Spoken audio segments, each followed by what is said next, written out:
Aquí verás.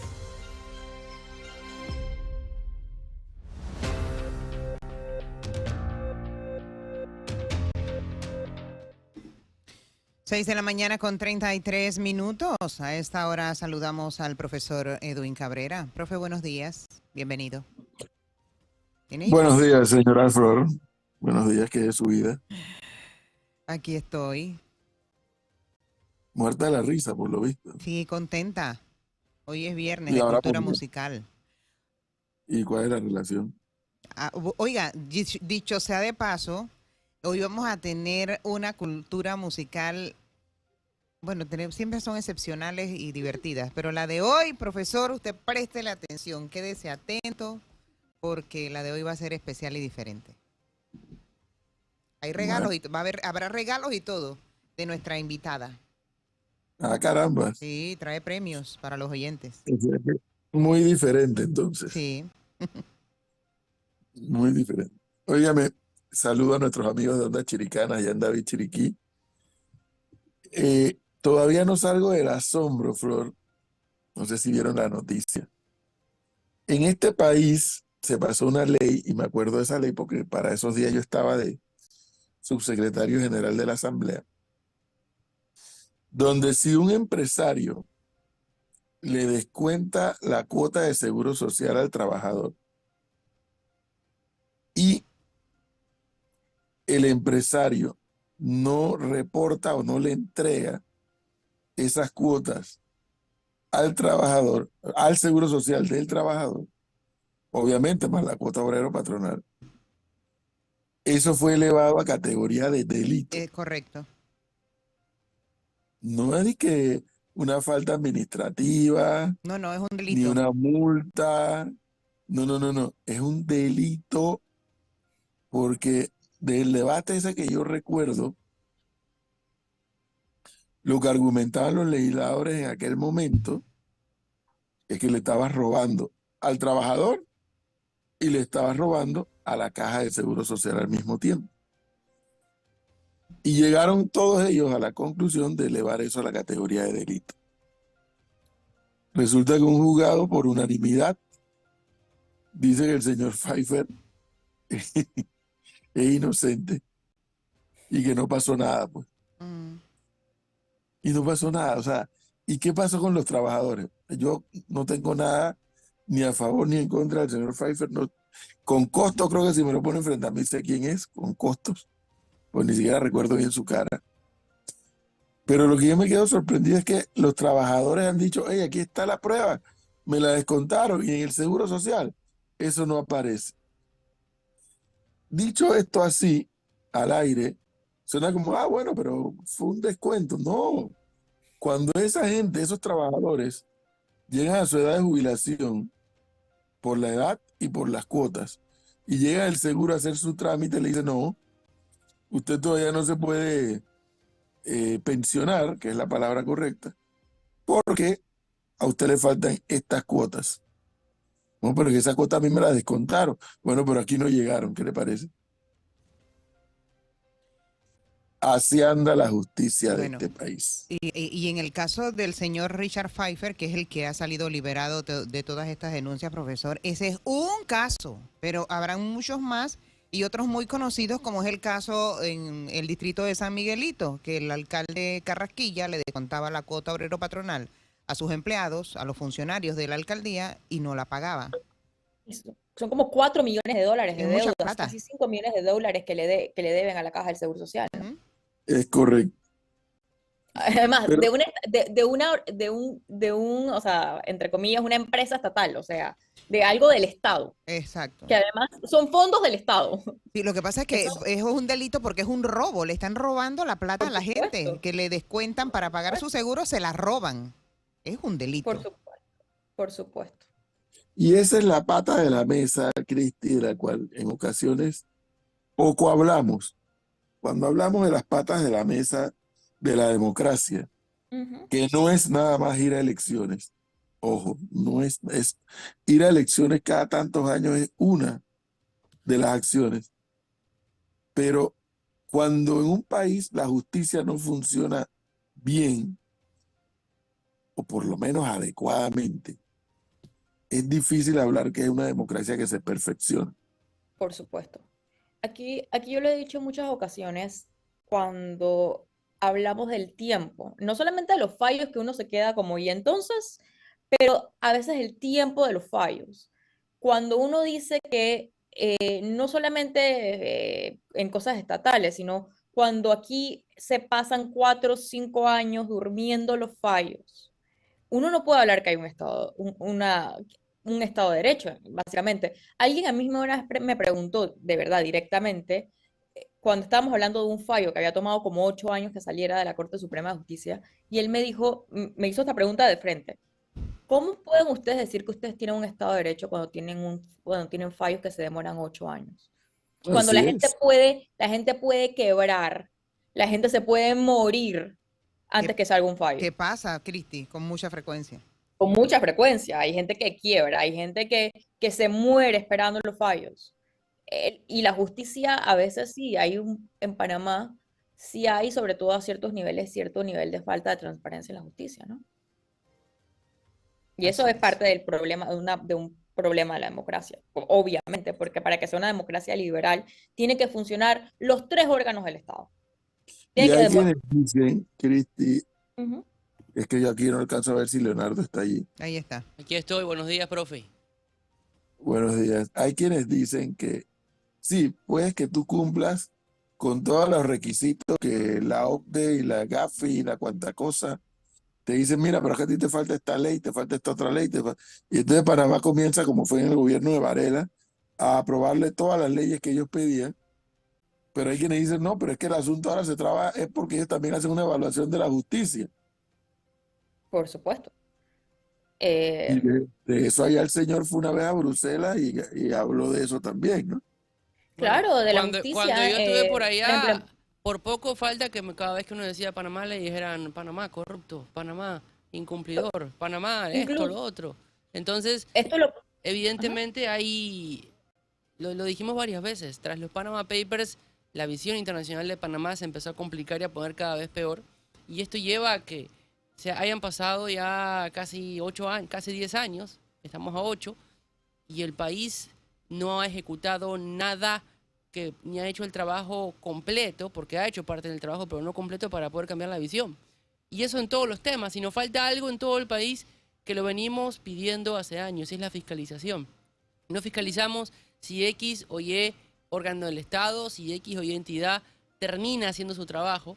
Pasa en el caso de la justicia, pasa en el caso, por ejemplo, de la Caja de Seguro Social, pasa también en el caso de las personas que elegimos para que nos representen como diputados, como representantes, como mismo presidente. Y ahí está el error, porque nosotros creemos que vamos, votamos, metemos un voto adentro de una urna o hasta cuando se pudo adentro de una computadora en torno al voto electrónico y ya, los problemas dependen de otros. Y no es así, depende de todo, Flor. Así es. Pero aquí una cosa, un ejemplo para lo que acaba de decir Leonardo es el tema de considerar la evasión de impuestos un delito penal, es decir, que la gente vaya a la cárcel. En Panamá era uno de los pocos países en la que la evasión de impuestos no era un delito penal. Yo creo que eso se cambió, si mal no recuerdo, en la era de Varela, ¿verdad? ¿Alguien se acuerda? Bueno, si mal no recuerdo, se pasó una ley para convertir la evasión fiscal en un delito penal, que era una de los requisitos, una de las cosas que nos pedían todo el tema de las listas, ¿no? Y creo que eso se terminó pasando, al final se convirtió, y yo todavía, y si alguien sabe de un caso, me puede decir, alguien que haya sido condenado en Panamá por un delito por evasión fiscal. ¿Alguien que ustedes han escuchado alguna vez que alguien haya ido a la cárcel en Panamá por no pagar sus impuestos? Así a simple, no sé, no me viene a la mente Si, si- nadie, pero si debe alguien lo haber. conoce, me puede decir, porque es un poco un punto que si se pasó la ley, que fue una de nuestras exigencias, yo no he escuchado ningún caso realmente de que alguien realmente vaya a la cárcel por evasión fiscal. Es que también en el Sí, tema de los impuestos hay otra tela para cortar, porque estamos en una sociedad que cada día aumenta más la informalidad. Sí. Y con la informalidad no me refiero solo a los buhoneros o aquellos que han tenido que salir a ganarse el pan en la calle vendiendo en diferentes partes del país, sino a aquellos que por ejemplo, por la pandemia han creado un negocio o un emprendimiento y lo que ganan a través del emprendimiento no les da para pagar la realidad de los impuestos que se deben pagar y registrar ante la Dirección General de Ingresos. Pero ¿qué pasa? En estos 5 años ha habido una ANPYME, una autoridad de la pequeña y mediana empresa, la cual no le ha abierto en su totalidad las herramientas y la docencia para que la población pueda llegar y tocar la puerta y decir, oye, yo quiero formalizarme y que me ayudes a entrar en la DGI y poder pagar lo que yo pueda pagar según lo que el Estado me deje. Porque no hay. Pregúntele a la cantidad de emprendedores que sobreviven gracias a las redes sociales en torno a crear un negocio de vender comida, de vender materiales, de Pero la vender... gente sí querrá pagar los impuestos. La gente quiere formalizarse, ¿por qué? Porque con esas empresas que están de modo informal, que generan ingresos para sobrevivir, muchas veces a muchas personas les ha ido bien, pero a través de esas empresas, por ejemplo, si quieren ir a pedir un préstamo o si quieren ir a hacer un trámite formal, no lo pueden hacer, porque no tienen cómo formalizar de dónde sacan los ingresos. Hay mucha gente que no quiere, pero hay otras que Si sí. hacen su declaración de renta. Y al por ahí. necesitarlo, pero no pueden por esa vía porque no tienen cómo justificar cómo generaron esos ingresos. Si usted vende por redes sociales, no tiene cómo justificar que esa ganancia le llegó de una manera. Es que Claro, ese el es el tema punto, Leonardo. Ahí el punto es que a la pregunta que hace Flor, a una de esas personas le comienza a ir bien y de pronto dice, oye, pero si yo pudiera ir a un banco y que el banco me prestara, y el banco le dice, yo te puedo prestar, pero preséntame tu declaración de rentas. Y ahí comienza el dolor de cabeza. gran parte del problema de la informalidad en general es que la informalidad excluye a las personas y eso que Panamá es uno de los países con mayor inclusión financiera. El no ser formal excluye a las personas el acceso al financiamiento, de todo tipo de financiamiento. Entonces, eso es un problema para la persona y obviamente para el Estado. Pero yo sí creo, yo no creo, cuando nosotros hablamos de reformas fiscales, todo el mundo siempre piensa, a subir los impuestos, no. Yo creo que cuando uno habla de manera integral de reformar el fisco, o sea, cómo se recogen, cómo se recaudan y los impuestos que se recaudan, es realmente poder hacer que los impuestos que se cobran no tampoco exactamente, o sea, no beneficien a ese tipo de personas, ¿no? En Panamá hay mucha gente, hay muchísima gente que está excluida de pagar impuestos. O sea, el impuesto sobre la renta lo pagan arriba de los $1,000, ¿no? Entonces, eso hace que gran parte de la población no pague impuestos sobre la renta, lo cual yo creo que Y efectivamente una de las es correcto. propuestas de uno de los candidatos era casualmente aumentar ese monto para que mucho menos gente pagara impuestos sobre la Bueno, renta. pero Panamá ya tiene una recaudación bastante baja. Yo sé que ahora me van a venir a chillar, pero Panamá solamente el 13% del Producto Interno Bruto del país es a punta de recaudación de impuestos. Yo creo que hay que hacer de manera más eficiente cuáles son los impuestos que se cobran, Y a su ¿no? vez, Cristi, hacer más eficiente la utilización de esos fondos públicos que llegan a través de los impuestos. Porque mucha gente dice, yo pago impuestos para que no aparezcan, para que se los roben, para que los mal utilicen. Y esa confianza que no tiene la población para pagar esos impuestos y que vuelva a ser el fin de ellos, evidentemente complica y dice, no, yo no confío y no voy a pagar. Claro, pero eso es Conmigo una no manera muy cuenten. cómoda para no pagar los impuestos. Y a lo que digo Sí, es que, esa es una o sea, excusa. eso Sí.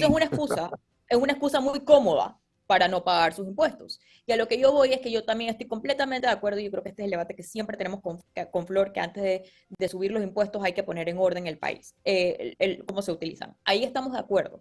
Pero eso al mismo tiempo, nadie quiere pagar impuestos. Por Dios, si uno Mire, va a cualquier país, nadie se muere por pagar los impuestos. Lo que pasa es que en Estados Unidos, si tú no pagas tus impuestos, vas preso. Y si algo saben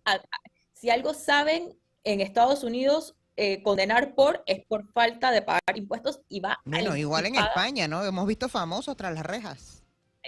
Pero lo que digo es bueno, que nadie quiere pagar. ahí lo que hay, y va a ser interesante, a partir del 1 de julio, cuando inicie la gestión de gobierno de Mulino, y desde ese mismo día, en mi opinión, vamos los panameños a tener una idea de qué es lo que nos va a pasar con este tema de pago de impuestos, de poner la casa en orden, etcétera. Lo que les estoy diciendo, iba a decir que es una sospecha, pero bueno, también una sospecha fundada, porque, oiga, dicho sea de paso, el MERNI legislativo está que echa candela.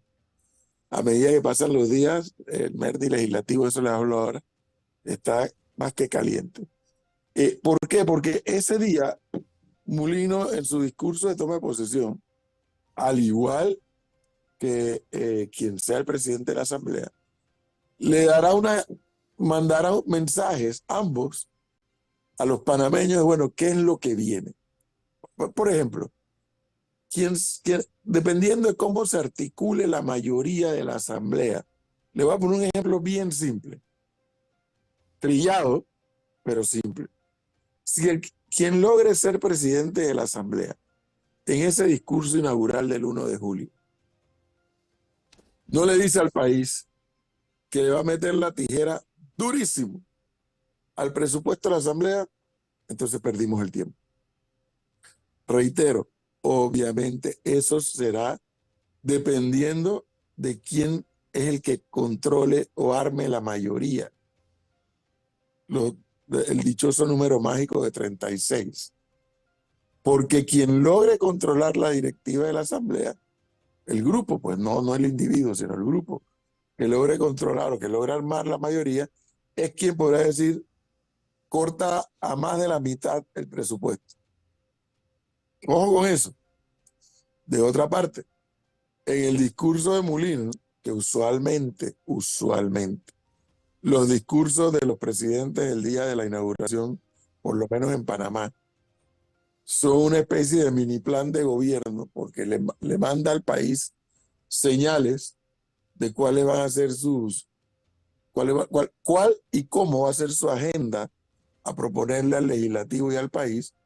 Allí mismo tendremos una idea de por dónde va. A mí nunca se me olvida, hace 5 años, dentro de 3 semanas o 4, el 1 de julio de 2019, cuando Laurentino Cortizo en su discurso le dedicó un tiempo interesante a las alianzas público-privados, por ejemplo.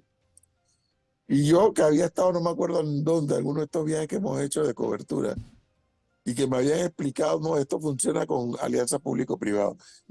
Bueno, entre otros, Leonardo, el puerto de Rotterdam, si mal no recuerdo. Sí. Entre otros tantos, alianza público-privada. Yo dije, bueno, bingo, la administración Cortizo va a caminar por esa línea. La verdad es que creo que con costo puede presentar 2 o 3, me parece. Algo pasó en el camino que las alianzas público-privadas con Cortizo no desarrollaron a donde él había generado una expectativa. Lo mismo va a ocurrir a este 1 de julio. Mulino va a plantear una especie de plan de gobierno al cual todos tendremos que estar pendientes para saber cómo eso nos va a tocar a cada uno de nosotros. Sí, oiga, me dicen por acá que desde el año 2019 en Panamá se tipifica el Código Penal panameño, en el Código Penal panameño, el nuevo delito de defraudación fiscal penal mediante la Ley 70 del 31 de enero de 2019, adicionándose el capítulo 12 al título 7 del libro 2 del Código Penal. Pero me dice otro oyente, Cristi, que para que sea delito penal, o para que sea penal, debe superar el monto de $300,000. Y antes de eso, ¿qué pasa? ¿Se van con la plata ya? Antes debe ser como era antes, que simplemente es un delito administrativo, es decir, que te dan una multa. Pero sí, pero yo no he escuchado a nadie, y como digo, si alguien tiene desde que esto ocurrió, a nadie que lo hayan enjuiciado siquiera por evasión de impuestos. Y aquí alguien hacía la pregunta de cuál es la diferencia entre el emprendimiento y la informalidad. En el fondo, la diferencia es que un emprendimiento es lo que está también regulado en el código, o sea, en las reglas de trabajo del país, y tú no estás fuera del sistema, porque aunque tú seas un emprendedor, en teoría tú debes estar dentro del sistema, es decir, pagas tus impuestos, estás registrado, tienes tus permisos, que una de las quejas que siempre dice Gonzalo, que en Panamá hay muchísima burocracia para poder emprender, y eso es algo que yo pensaría que se debería cambiar. Y el ser informal es simplemente alguien que está completamente fuera del sistema. Esta persona no solamente es que no paga impuestos, no tiene servicios, no está regulado, esa persona no paga seguro social, es decir, es una persona que tiene un trabajo casi de subsistencia y es una persona que no entra dentro del sistema. Esa es la diferencia. El emprendimiento es una persona que está dentro del sistema. Esa es la diferencia entre un emprendimiento y alguien que es informal. Bueno. Bueno, por lo demás, el país está tranquilo todavía, Flor, ¿no? Bueno, todavía siguen las designaciones por parte del presidente Mulino. Ayer hubo 4 nuevos designados para la AIG, el expresidente de la Cámara, el señor Adolfo Fábrega. También estuvo la de Oscar Vallarino Correcto. como viceministro de Ambiente. Y fueron las 2 de ayer. No, ayer también hubo la de la nueva directora de pasaportes, la señora Luzcando, se llama Esa fue Sonia Luzcando. el anterior, el 5 de junio. Ayer solamente fueron ok. 2. Sí. Ayer fue Adolfo Fábrega, que creo que fue la que más Sonia sorprendió. Luzcando la vi yo, fue ayer. Ajá, pero esa fue el 5 de junio. Fue la última designación del 5 de junio. Ayer Oscar Vallarino como viceministro de Ambiente y Adolfo Fábrega como administrador de la AIG, que serían entonces 2 expresidentes de la Cámara de Comercio que formarían parte del gabinete de José Raúl Molino. Muchos empresarios en el gabinete. Así es. Oiga, Melissa, ¿por qué aquí le dicen que está bella? Bueno, porque soy hermosa, pues. Bueno, ya, demasiado por hoy. Es que quieres si yo soy linda, bella, hermosa y preciosa. Así Aquí que, dice un tal Antonio en YouTube que Melissa está bella. Está enamorado hace gracias, rato. Antonio. Antonio está enamorado hace rato. ¿Ah, sí? Sí, Ah, mire. él siempre le escribe. Gracias, Antonio. Besitos. Está soltera, pues. No, pero póngale la cámara directo, por favor, para que le tire el besito directamente a la cámara. Besitos, Antonio. Ahí está. Gracias. Lo que lo que está candente, como usted dijo, la Asamblea Nacional, ¿no? Ayer estuvo la reunión entre el presidente electo y la bancada panameñista, Sí. en la que participaron dos diputados electos que tienen un peso político, por llamarlo de alguna manera. Por un lado, José Luis Varela, quien salió nuevamente diputado en Herrera, y por el otro lado, el señor Jorge Herrera, que para muchos que no lo conocen, es una persona muy allegada a lo que se podría llamar el varelismo dentro del Partido Panameñista. Es alcalde de Aguadulce por mínimo 2 periodos, y es reelecto diputado de la Asamblea Nacional. Lo único que en el periodo pasado él no fue a la Asamblea, se quedó en su cargo en la alcaldía y envió a su suplente Bernardino González. Pero en esta oportunidad sí asume el rol de diputado. Me parece que va a ser el jefe de la bancada, me parece que escuché eso. Sí, es el Sí. jefe de la bancada del Partido Panameñista. Bueno, mire, como les decía, ese merni legislativo está que arde, porque debo entender que Mulino, en todas estas reuniones que está sosteniendo con las diversas bancadas, está planteándoles, y es lo que yo rescato de esas reuniones, porque hasta ahora pues han sido muy abiertas. Salen los diputados, sale el presidente electo, cada uno echa la versión de la reunión, y hasta donde se oye, la reunión ha versado sobre un poco la agenda que Mulino quiere impulsar, la agenda legislativa, porque cuando usted se lee la Constitución de Panamá, el principal promotor y presentador de leyes por Constitución es el Ejecutivo, pero le corresponde al Legislativo aprobarlas o rechazarlas e incluso modificarlas. Resulta que, hasta donde puedo entender, él está planteándole, las discusiones han girado en torno a esa agenda de debate. Bueno, las propuestas, o más que las propuestas, los temas que quiere avanzar lo más pronto posible. Hay que advertir que el gobierno de Mulino no estará perfeccionado hasta tanto sean ratificados los directores de entidades autónomas y semiautónomas y luego las juntas directivas. Eso va a tomar fácilmente hasta el mes de agosto, por lo menos un mes, dependiendo de con cuánta prontitud se armen las mayorías en la Asamblea. Y esto es importante que nuestros oyentes lo sepan para que tengamos claro lo que va a ser un cronograma. El 1 de julio, creo que ya lo hemos dicho, se instala la Asamblea primero. Lo primero que va a ocurrir es la instalación de la Asamblea. El primero en orden alfabético será el presidente interino y el último en orden alfabético dará las veces de secretario. Allí iniciarán el periodo de postulación y luego la elección. Y allí comienza a desatarse el nudo gordiano, a desatarse quienes arman mayoría. Y luego que la mayoría decida quién será el presidente, los dos vicepresidentes, el secretario general y el subsecretario general. Luego de eso, entonces, vendrá el acto de toma de posesión, donde el Pleno tendrá que aprobar irse para Atlapa para la toma de posesión de Mulino. Allí será la juramentación, los discursos y termina esta historia. Al día siguiente vendrá un proceso que no es otro que procurar un consenso rápido para conformar las comisiones de trabajo. Y como les he explicado, la comisión más importante cada 1 de julio de cada 5 años es la comisión de credenciales, porque es la comisión que puede decir esto todavía va a demorar o esto va a ir rápido en cuanto a las ratificaciones.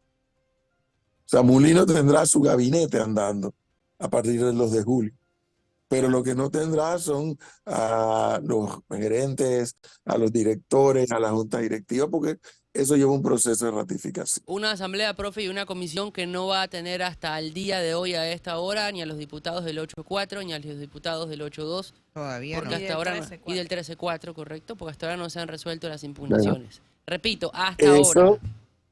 Eso tiene una implicación también para la configuración de las comisiones, porque puede que manden el nombre del señor Leonardo Greenspan como director de la entidad X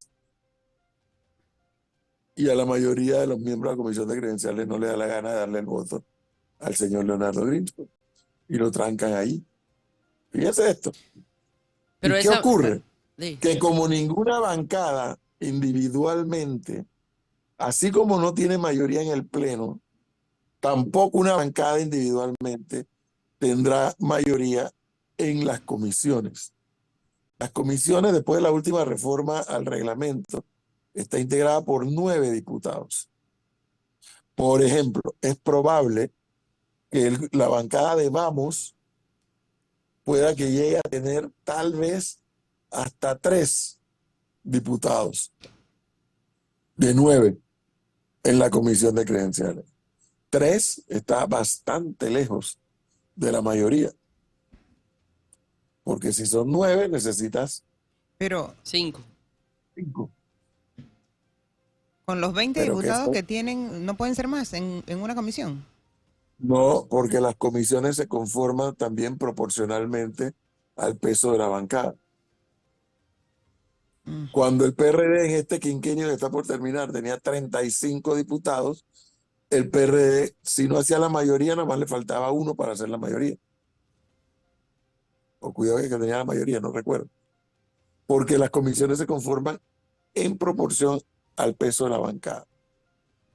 Todo eso está regulado. Entonces, ¿qué ocurre? Hay un primer matraqueo duro que ya comienza, porque ya hoy es 7 de junio, ya la mayoría de las bancadas se han reunido con Mulino, le falta el PRD, le falta Y Moca, el le Partido falta Popular. los populares, y ya tienen claro cuál es la agenda de Mulino y el Ejecutivo. Entonces, ¿quiénes configuran la mayoría del Pleno de la Asamblea? Y si esa misma mayoría se mantiene para configurar las comisiones, entonces allí sabremos si el proceso de ratificación, primero el proceso de comisión, de configuración de comisiones y luego el proceso de ratificación, será rápido o será lento. Ojo, a mí no me gusta lo de rápido, porque en la comisión de credenciales usualmente no se hace el trabajo que se debe hacer, y es verificar nombre por nombre quién es, a dónde estaba, qué tiene, qué ha hecho, porque eso es lo que es el papel de la comisión de credenciales. Auscultar a ese ciudadano, hombre o mujer, que lo han nominado para el cargo aquel u otro. Pero eso es lo que usualmente no hace. Ahora, con esta nueva fórmula que la ciudadanía envió a la Asamblea, no sé si eso cambia. Ahora, profe, uno diría que que les queda tan perfecto con todas las impugnaciones, los diputados que pueden estar o no pueden estar, que pareciera casi como una teoría de conspiración, ¿no? Eh, y aquí con todo el tema del Merni, ayer yo estuve viendo que había otro medio de comunicación que nos estaba usando un Merni y Oye, deberíamos Cristi, patentar la eso palabra. ya Hay que es, demandarlos. eso ya raya Ay. como en el descaro. Son 11, son 12 las funciones que tiene... ¿El Merni? No, Ah. que tiene la Comisión de No, estamos hablando del Credenciales, Merni, ya se Reglamento. sale con la- Ella aprendió eso de Jorge Luis. Ah, mira, tremendo ejemplo que tiene la Comisión de Credenciales, Reglamento, Ética Parlamentaria y Asuntos Judiciales. Son las 7:03 minutos de Hay la que mañana. patentizarlo del Merni. Así profe. es, señor, ya sabe. Sí. 7:03, vamos al minuto informativo, la información deportiva y ya regresamos.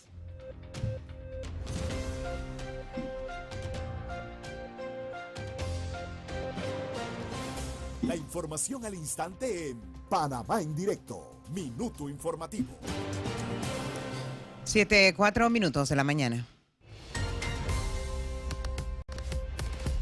Y la Administración de la Caja de Seguro Social ha recurrido a un llamado Comité de Asesores Externos de Ética y Transparencia que ahora está promoviendo la continuidad de Enrique Lau Cortés en el cargo de director. Este jueves, algunos miembros de dicho comité se reunieron en la oficina de Lau y a su salida hablaron de los supuestos enemigos que tiene la entidad y recomendaron que el funcionario siga en su puesto. La voz cantante en este tema fue Alma Montenegro de Fletcher, ex procuradora de la Administración y miembro del Comité de Asesores Externos de Ética y Transparencia de la Caja de Seguro Social.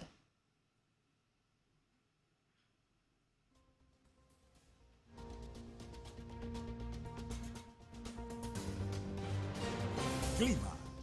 Buenos días. Continuarán las lluvias para tierras altas de la provincia de Chiriquí, Boquete, Cordillera Central, Comarca Nove Buglé y Darién, frontera con Colombia. Estas lluvias se presentarán en la tarde con riesgo de inundaciones y deslizamientos de tierra, especialmente en tierras altas y Cordillera Central. Para el resto del país, las lluvias se mantendrán esporádicas de ligeras a moderadas con presencia de nublados. Para la noche, podrían persistir las lluvias con afectaciones importantes. Atención porque tendremos un fin de semana con lluvias y actividad eléctrica. Soy Annette Quinn para Panamá en Directo. Que tengan un excelente fin de semana. Internacionales.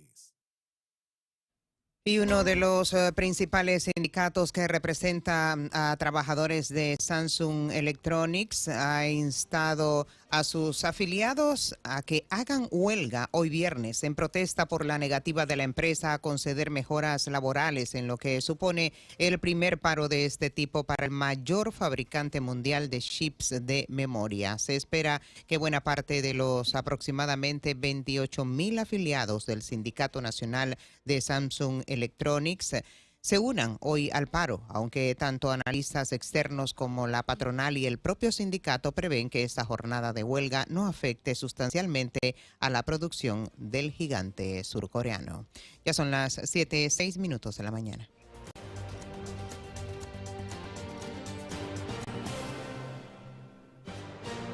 Minuto informativo en Panamá en directo. Todo lo que necesitas saber sobre el mundo del deporte, los resultados, los próximos juegos y su desarrollo en Deportes en Directo. Pablo Alvarado, buenos días, bienvenido. Buenos días a todos, espero se encuentren muy bien y bienvenidos nuevamente a Deporte en Directo. El día de hoy arrancamos con noticias nacionales y nos vamos con que Panamá consiguió sus primeros 3 puntos en las eliminatorias mundialistas.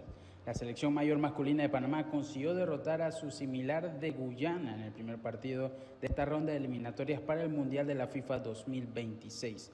Los goles de Cristian Martínez y José Luis Rodríguez sirvieron para sentenciar el encuentro en el estadio Rommel Fernández Gutiérrez. Y en otras noticias, la selección sub-23 masculina de Panamá también consiguió sumar sus primeros 3 puntos en el torneo Maurice Reveló. El combinado nacional terminó derrotando a la selección de Indonesia por 4-0. El jugador Ángel Orelien marcó 3 goles, mientras que Amable Pinzón se llevó un gol para sentenciar el partido. El próximo partido de la CL será ante el combinado de Ucrania este sábado 8 de junio a las 10:30 de la mañana. Y de ahí saltamos al béisbol, ya que el día de hoy regresa la acción en el Campeonato Nacional de Béisbol Sub-23 con una nueva jornada. En ella tendremos 3 encuentros que se disputarán a las 7 de la noche. La novena de Azuero jugará ante Coclé en el Estadio Ramón Cantera. Panamá Oeste se enfrentará ante el equipo de Panamá Metro en el Estadio Rod Caru y Colón se enfrentará ante el Ganado Bravo de la provincia de Chiriquí en el Estadio Kenny Serracín.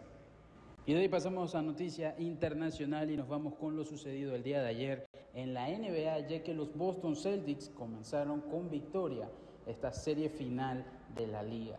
El combinado de Boston derrotó por 107-89 a los Dallas Mavericks en el TD Garden de Boston. La gran revelación de la velada y jugador del partido fue Kristaps Porzingis, quien terminó el partido con 20 puntos, 3 bloqueos y 2 triples. El juego 2 de las finales de la NBA serán en el mismo recinto este domingo 9 de junio a las 8 de la noche. Y se despide con ustedes Pablo Alvarado y esto fue todo en Deporte en Directo. Todo lo que necesitas saber sobre el mundo del deporte, los resultados, los próximos juegos y su desarrollo en Deportes en Directo.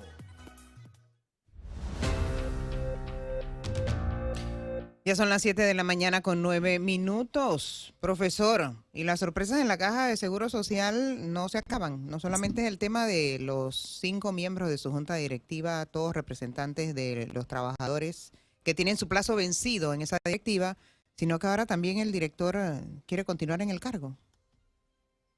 La verdad fue que yo no entiendo eso.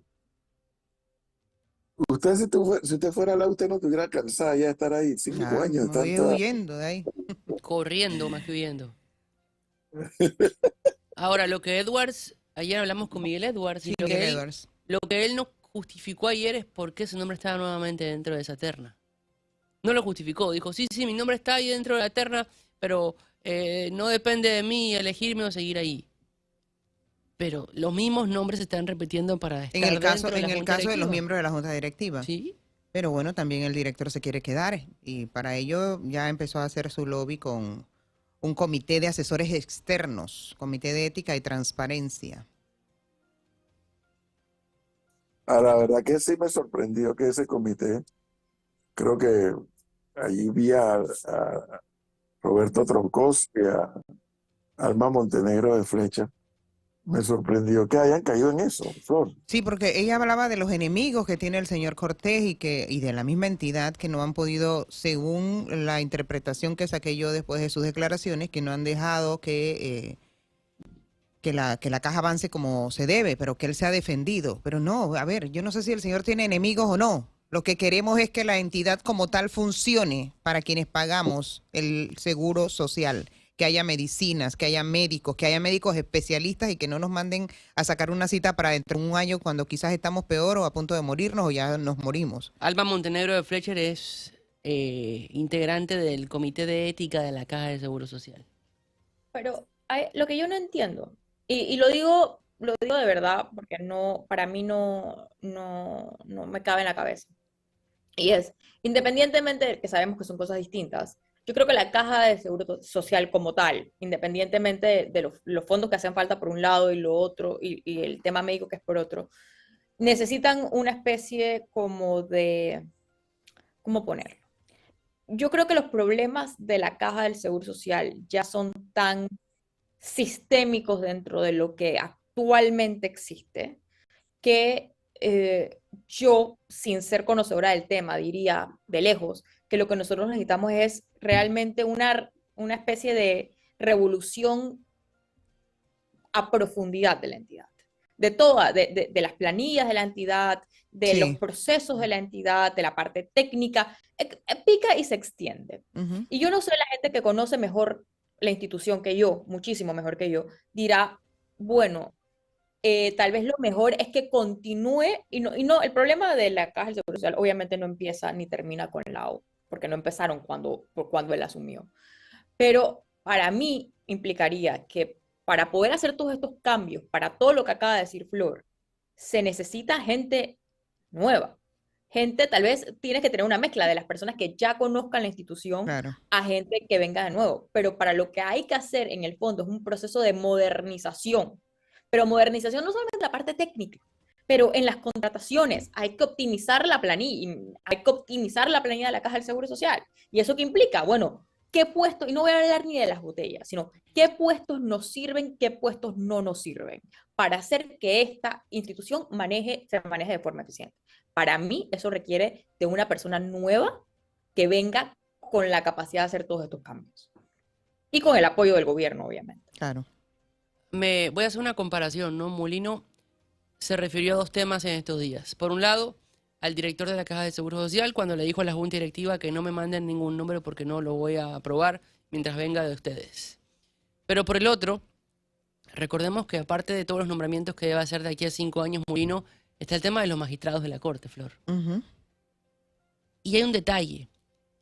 Cuando Cortizo designó a los magistrados de la Corte o nominó a los magistrados de la Corte que le tocó buscar, encontrar o postular, lo hizo a través de la Comisión del Pacto de Estado por la Justicia y a través de un proceso en el cual se verificaba a la persona y se le hacía entrevistas, exámenes y demás. Molino ya dijo que eso no va a pasar por ese lado. Que No sé, no lo escuché que lo dijo Leonardo, fíjese. lo dijo en Pero estos si días. lo dijo, no me Ujú. sorprende. Dijo, yo los magistrados de la Corte los voy a elegir yo, nadie más. Bueno, pero esa es la autoridad que tiene como presidente, ¿no? A lo que voy es, usted hablaba de revolución, es decir, el cambio de la forma de gobernar va a ser drástico.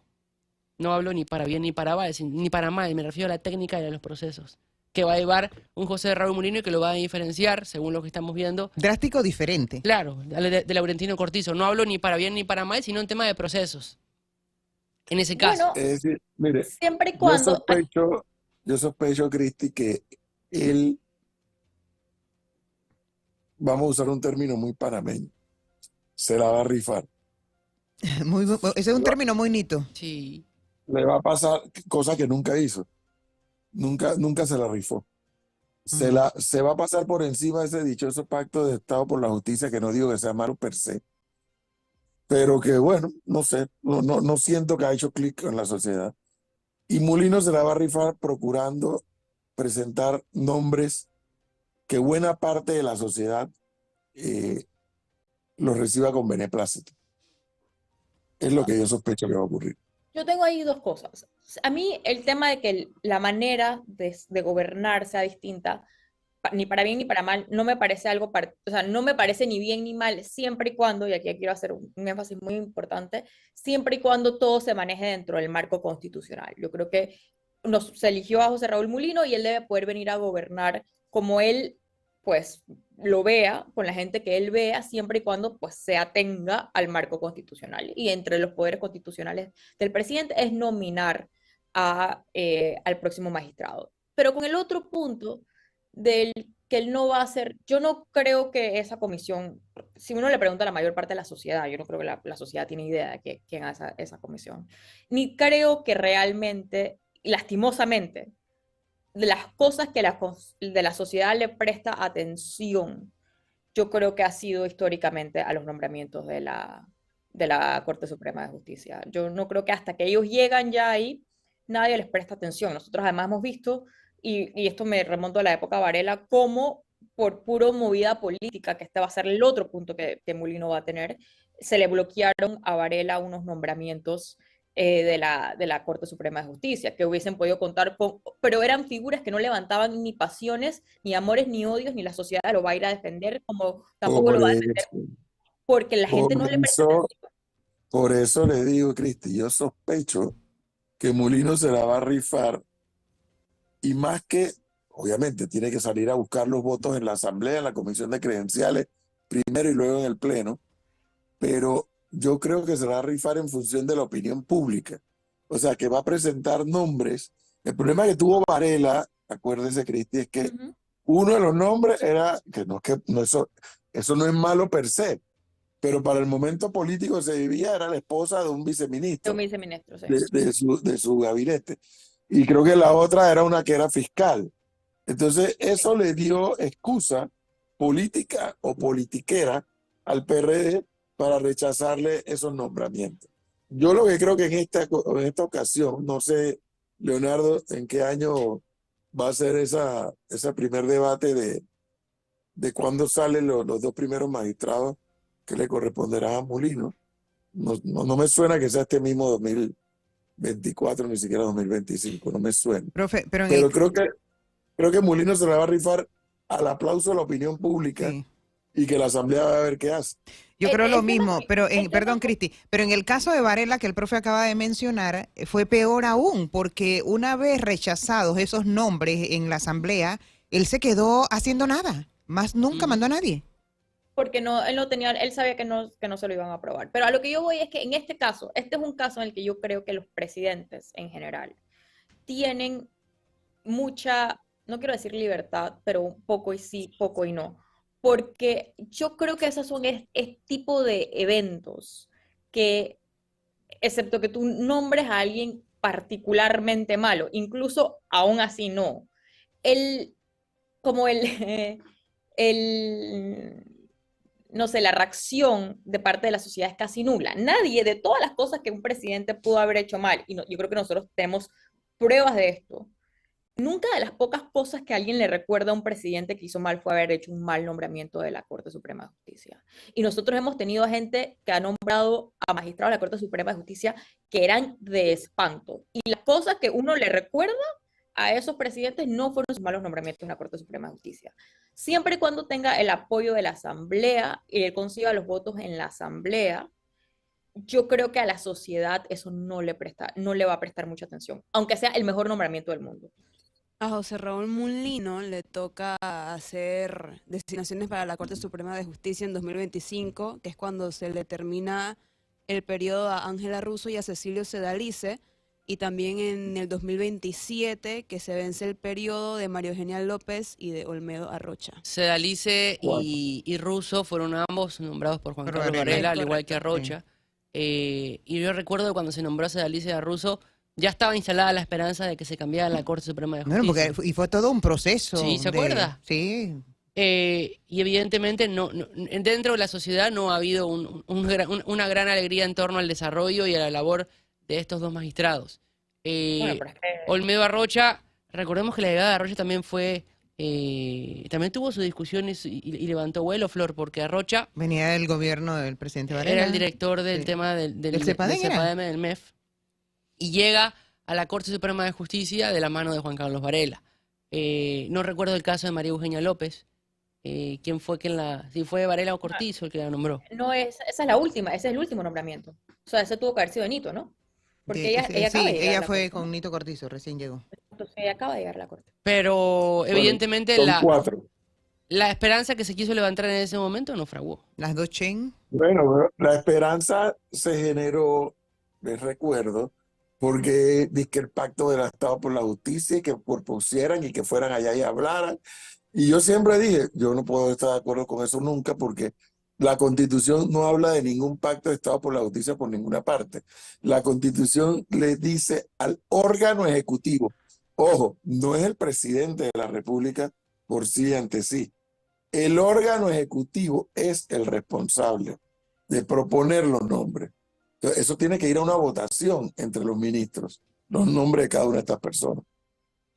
Pero yo creo que lo que se trató de hacer en la época de Varela, en ese momento, y por qué creo que sirvió esta cosa del pacto, pero yo creo que las dos maneras son válidas, obviamente, porque yo creo que como nosotros habíamos venido de la era de Martinelli, donde los nombramientos de la Corte Suprema de Justicia en la era de Martinelli habían sido nombramientos tan evidentemente partidistas, yo creo que nadie podía discutir que los nombramientos que Martinelli hizo eran nombramientos de personas que parecían responder directamente a él. Que lo que trató de hacer Varela con ese famoso pacto era buscar a personas de una manera más objetiva, entre comillas, por lo menos para que no pareciera que eran nombramientos meramente, a pesar de lo que eran meramente políticos. Ahora, ese tipo de procesos, así como no lo dice la Constitución, pasan en muchos países. Por ejemplo, es muy sabido que se sabe mucho que en Estados Unidos, cuando le toca a los presidentes republicanos nombrar jueces, ellos se basan mucho, o sea, utilizan mucho a dos instituciones. Primero, el American Bar Association siempre le da una calificación al nombramiento de los magistrados que haga el presidente, y eso se usa como referencia para ver la calidad del magistrado que se está proponiendo. Eso no significa que él va a ser mejor o peor que otros, ¿no? Pero el American Bar Association siempre le da una nota. Y segundo, ellos utilizan mucho al Federalist Society como una manera de encontrar jueces. Acordemos que el sistema judicial americano es mucho más, incluso más politizado e ideológico que el panameño, pero lo usan como una manera, como una especie de escalón objetivo para buscar jueces idóneos. Ahora, eso no implica que porque Mulino lo haga de otra manera, dado al poder que tiene él, que le otorga la Constitución, eso lo va a hacer menos bueno o menos malo, ¿no? Y cada presidente tiene en eso sí su discreción de ver qué manera le funciona a él, dependiendo de los poderes constitucionales que le otorga la Constitución. Ahora, a pesar de ello, no recuerdo a un republicano nombrando un demócrata de magistrado. No, Porque en la última era no, pero antes de el sistema se porque usaba más. es una demostración, Cristi, una demostración que la carácter político no es Se le está Por yendo. supuesto. Sí, se le está cortando, profe. cuán bien o cuán mal se administra el proceso. Por supuesto, pero por ejemplo, por eso es que los republicanos, por eso me refiero a los republicanos, el American Bar Association siempre, independientemente de si es republicano o es demócrata, les da una nota, independientemente de su ideología política. Pero el Federalist Society es una asociación efectivamente de abogados conservadores, que lo que el Partido Republicano hace es que en la era de Trump les hizo eso, ustedes encárguense de llenar las vacantes con jueces conservadores que van a responder a nuestra parte ideológica. Y ellos casi como si decir así, lo terciarizaron. Le dijeron, mire, Federalist Society, ustedes son conservadores como nosotros, ustedes busquen a los jueces que nosotros necesitamos para este nombramientos. Ahora, como digo, no es la única vez que presidente utilizan este tipo de organizaciones o este tipo de pactos o este tipo de grupos para poder buscar personas idóneas. Era un poco a lo que me refería. Lo otro que está sobre la mesa es el tema del Parlacén. Todavía no hay una lista oficial, pero ya nos podríamos aproximar, Flor, profe, Cristi, Melissa, a los nombres y a los números de diputados que integrarían por Panamá los 22 espacios que hay para el Parlacén. Digo 22 porque 20 se eligen por la elección presidencial y 2 es para el presidente y vicepresidente salientes del país. Es decir, Cortizo y Carrizo tendrían su silla o su curul en el Parlacén si así fueran a juramentarse. Pero lo interesante de todo esto es que el PRD, que tenía la mayoría en el Parlacén durante estos 5 años, ahora solo va a tener una curul, que es la de Benicio Robinson, con su suplente, que es Ernestina Morales. El PRD pasa de tener las que tenía a tener una. El Molirena también va a tener una curul. Quien tiene más curules en el Parlacén es Realizando Metas. 9. Mire, le fue bien. Entre ellos, Carlos Souten, con Ricardo Martinelli Linares como suplente. Giselle Burillo, con Luis Enrique Martinelli Linares como suplente. También dentro de los diputados del Parlacén de Realizando Metas estaría José Ramos, Alma Cortés. Diga, Sí, y al final, ¿se puede, profesor, o no se puede salir del Parlacén? esa es la gran Pero pregunta. no, aquí estamos como secuestrados. ¿No se acuerda cuando explicaron todo lo que hay que hacer y cuántos años hay que esperar? Estamos como Pues entonces que secuestrados. empecemos, Pero lo algún que día hay que salimos. decir, Leonardo, Sí, lo que hay que decir es que de los 9 que tiene RM, no sé si es 1 o 2, le ha tocado por añadidura. es correcto. Porque como Moca y creo que Y vamos, creo Cambio que, sí, Democrático. creo que no postularon y Cambio Democrático, correcto. Moca y Cambio. Entonces, los que le hubiera tocado a ellos, se los han asignado a otros. Otro de los que entraría al Parlacén hasta que se oficialice, por eso digo entraría, sería el empresario David Ochi, quien sería con suplente de Dorindo Cortés. Además del exministro de Obras Públicas Jaime Ford, junto a su suplente Bayardo Martínez. Espérese, David Ochi ¿no es el que tiene casos pendientes con la justicia? ¿O es el En otro? Chiriquí, y fue el que los que bloquearon la prensa, ¿se acuerdan? En Sí. ese momento. Wow. Y para el partido Alianza, la curul sería para la ministra designada de Trabajo, Jacqueline Muñoz, quien tendrá como suplente a Honorio Quesada. Oiga, y en el caso del señor Cortés, ¿cómo es que se llama? Dorindo Cortés. Dorindo Cortés, él ya lleva no sé cuántos periodos como diputado del Parlacén, ¿en uno o en otro partido? Porque siempre cambia de partido. Hasta hace poco estaba en el PRD, ¿no? Tengo que confirmarle, pero es que estuvo en el Parlacén sí tiene varios tiempo. Sí, A tiene su rato. vez, el Partido Popular lograría llevar a 5... Debe ser que ha hecho un excelente trabajo. Sí, En hombre. el Parlacén. Sí, hombre. El Partido Lo Popular van a lograría nombrar como el llevar mejor a... diputado del Parlacén. Lograría llevar el PP a 5 diputados. Entre ellos, Cirilo Salas, con Bernardino González como suplente. González, Nuevamente Cirilo Salas. correcto. Ese es el González, que pedía permiso una semana en el Ministerio de Gobierno, creo, y se iba al Parlacén. hace 5 años. Sí, pedía permiso porque eso se lo pagaban Ujú. en su salario todos Su los meses. suplente sería Bernardino González, quien sale como diputado de la Asamblea Nacional para pasar como diputado suplente del Parlacén. Después Leslie Ariel Miranda con Nelson Solís como suplente, Eric Villarreal con Otilia Becker como suplente y Katiuska Ferlanes con Gil como suplente y Luis Castillo con Mayra Rivera como suplente. El Partido Panameñista lograría llevar a Juan Carlos Varela con su suplente Itzi Atencio, mientras que Zulay Rodríguez también postuló al Parlacén. El candidato a vicealcalde de Zulay Rodríguez, Rubén Darío Campos III, es el candidato al Parlacén que entraría con Zulay Rodríguez. Su suplente sería Astrid Austin. Y Querube Enríquez entraría con su suplente llamado Felipe Chen. Y como dijo el profe, otro camino y cambio democrático no postularon al Parlacén, por lo que no tienen curules, y esas curules son las que se dan por añadidura a realizando metas, en este caso, y me falta una más que se agrega, que ya le confirmo cuál es.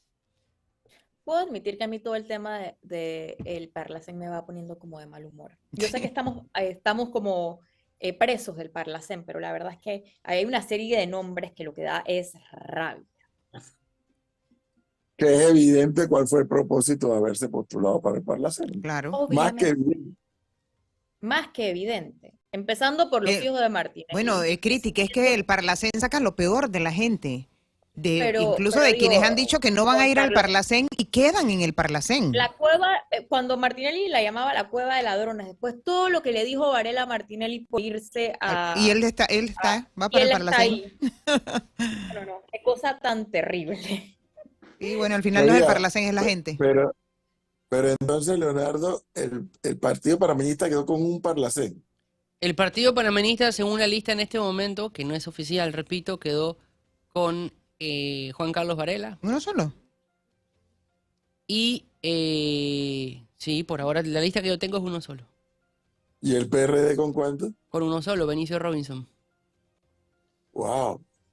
Ahora, sacando la palabra hedionda de Parlacén del medio, esta es una proyección más del problema de los partidos tradicionales, ¿no? Particularmente el panameñismo y el PRD. O sea, es una hecatombe lo que les ha ocurrido, en general, pues. Cuando hasta en una cosa tan hedionda como el Parlacén, nada más logran sacar un diputado cada uno, mientras que antes tenían 4, 5, 3, 8, no sé cuántos tenían. Y entonces, partidos como... Hay un elemento que hay que rescatar, que no hemos planteado. 2 partidos recién inscritos son los que ocupan el 1 y 2 del resultado electoral. RM, obviamente, es con la fuerza de Martinelli, y Moca, con la postulación de Lombana. O sea, los 2 partidos que más votos obtienen son 2 partidos que se inscribieron recientemente. Y El los panameñismo... partidos más tradicionales, digamos, con un poco más de historia, quedaron entonces a la cola. El único que se salva por un juego de carambola con algo de historia, no, con historia, es el Popular, que al dar la movida de postular a Martín, termina como el tercero más votado. El panameñismo Tercero, tendría 2 diputados al Parlacén, Juan Carlos Varela y Alcibiades Vázquez. Dos. Esta sería la segunda vez, creo, que de Alcibiades Vázquez. Sí. Bueno. Y Pero está sí, bueno, somos rehenes del y Parlacén. está la disputa de saber si por el PRD llegaría en una segunda curul del Parlacén, porque todavía no es oficial, y en ese caso sería para Rubén de León. Ahora, profe, para algunos, para llegar al Parlacén será obviamente obtener la inmunidad, porque quizás la Obvio. plata que cobran allí no les interesa, pero a otros inmunidad y plata, ¿no? Es correcto. Pero un alto porcentaje de los nombres que leyó Leonardo, Es inmunidad. tanto de principales como de suplentes, para buscar la inmunidad. Mm. La inmunidad 1 o 2, más que la inmunidad, ojo, tal vez la palabra correcta, Cristi, no es la inmunidad. Es que los casos que ellos tienen, de los que tienen casos, ya no serán tramitados por la justicia ordinaria. Sino por la Corte Suprema. Tendrán que ser tramitados en la Corte Suprema de Justicia. Pero, y eso es lo que no vemos. Por ejemplo, está el caso de Rubén de León, que también es secretario del PRD y que estuvo como presidente de la Asamblea por 2 periodos consecutivos, denunciado por una gran cantidad de escándalos. Y resulta ser que a estas alturas usted va a la Corte diciendo algo de Rubén de León. No, Nada. la Corte, Nada. aquí lo hemos dicho 1000 veces, la Corte y la Asamblea Legislativa parece que tuvieran un pacto de no agresión los unos con los otros. Aquí no se mueve un solo caso de un diputado, y no solamente es que pasa eso, no se mueven, y esos mismos diputados siguen saliendo y saliendo, saliendo y saliendo. Y es como la historia de nunca acabar. Sí. No hay ningún tipo de castigo, de fiscalización, los diputados por No. la Corte, porque al Y- final la Corte es la que los debería. ¿Y sabes qué pasa? lo que También quiere. que cuando ya todos creemos que la Corte está avanzando en alguno de esos casos, de repente se salen con que no pasa nada porque necesitan una prueba idónea. Nadie puede presentar esa prueba idónea. Esa prueba idónea, Flores, igual que la, Que las facturas. Sí. La factura que le pidieron a ¿cómo es que Vallejo. acusan de una factura? Sí. No, la verdad es que no hay, la Corte no tiene ninguna, yo creo que entre las prioridades de la Corte, y yo creo que, por ejemplo, sí, por lo que yo he visto en los últimos años, creo que la Corte lo que ha tratado de hacer es acelerar los casos, ¿no? Ha habido una disposición de la nueva presidenta de, pues, no sé, mejorar la mora judicial, pero definitivamente entre las prioridades de esta Corte ni de las Cortes anteriores ha sido seguir ningún proceso real de ningún diputado. No está en el interés, no está en el top of mind, no está, y esto hace que los diputados pues sean una especie como de ciudadano, una Patente de elite corso. aparte. ¿Mm? Patente de corso, Cristi, se diría. O sea, es Tienen una frustrante, patente de corso. Ujú. es frustrante. Bueno, son las 7 de la mañana con 35 minutos, Cristi, profesor, todos acá y los amigos oyentes. Y vamos ahorita a abordar un tema que de seguro es un problema que estarían viviendo muchos de los que nos escuchan en sus comunidades. Aquí nos acompañan esta mañana en cabina el ingeniero Félix Armando Quirós y también Ana Teresa de Méndez. Ambos son residentes de La Loma, esto es en Pueblo Nuevo. Buenos días, bienvenidos. Días a todos. Buenos días. Muy buenos días a todos y ante todo, muchas gracias por el espacio y la oportunidad de poder traer a conocimiento de todos lo que está pasando en nuestra área. Hay